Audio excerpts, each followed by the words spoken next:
How to fix the issue of no internet connection during a phone call in iPhone.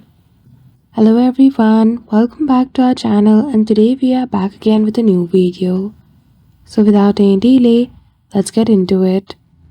So during a phone call, if you see this option, simply click on the option of allow cellular data switching. Now here in the cellular setting, choose any one of your network. After that, go to voice and data. There you will see the option of Volite. Toggle this feature on. It is simply the feature where it allows you to toggle on the internet connection even when a phone call arrives on your phone.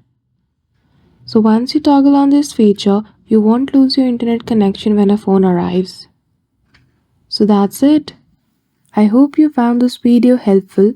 If you did, don't forget to give it a thumbs up and subscribe to our channel for such tutorial. Thank you for watching till the end.